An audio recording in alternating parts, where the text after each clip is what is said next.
Well, how you do, Buckaroo? So I'm hanging out on my patio on a fairly warm, day. And I've got a Sierra Nevada Nooner. Now, here's a story behind this Nooner. Behind this particular, every Nooner's got a story, baby. Well, I can't get that one. There we go. But, well, I think it was like August or September. Sam's had these marked down. Excuse me. Allergies have been kicking me.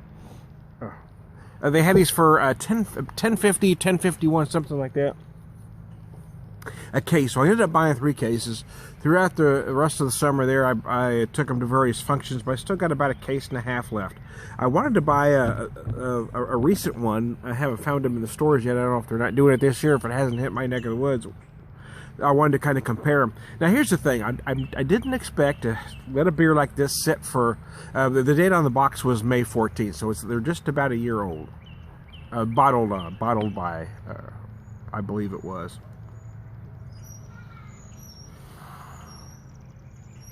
So these are about a year old. So I'm not expecting a beer like this to improve with age.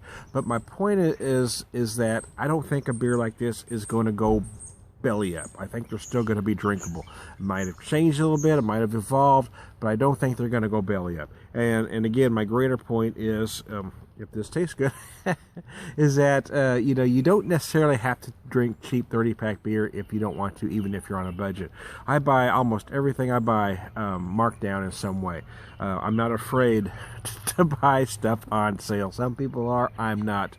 I'm a guy on a budget, but I like to drink good beer. So here we go. Let's take a drink. Oh, well, it still has... The aromas are still there. It's big and bready.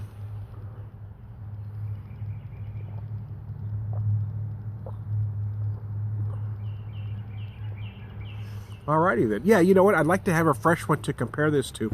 I don't, but there's nothing wrong with it. I am going to admit, though, German-style Pilsners are the origin or original session beers. Nooner is our version of this classic style, loaded with floral and spicy hop flavor, balanced with crisp and dry finish. Do they give the ABV on it here? 5.2%. There you go. So there you go. And here's the thing. I am going to admit that my recollection is I don't think it tastes quite the same, but it doesn't taste bad either.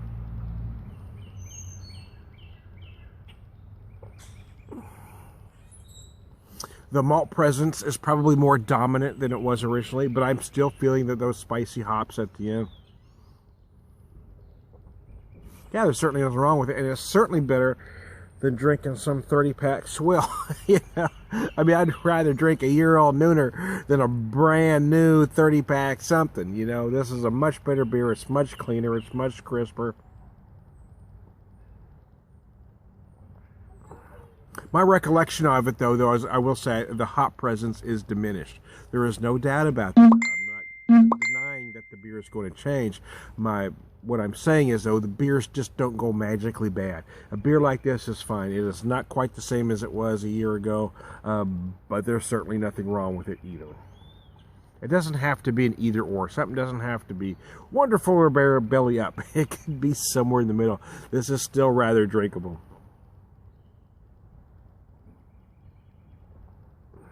Yeah, it's very nice, actually.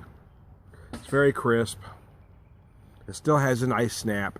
It doesn't have quite as much hop presence throughout the middle as it once did. But it tastes good. It's got that nice Pilsner malt going on. I am tasting the hops. I'm going to guess there's saws in here. Just taking a shot in the dark without looking anything up on the internet. Yeah, it's fine. There's nothing wrong with it. So there you go. Hey, I'm the Beer Whisperer. Don't be afraid of dates, man. I think that's just asinine. Don't be afraid of dates. Buy what you like, drink what you like, but you don't have to drink cheap if you don't want to. There you go. I'm Tony Beer Whisperer. We'll talk to you later.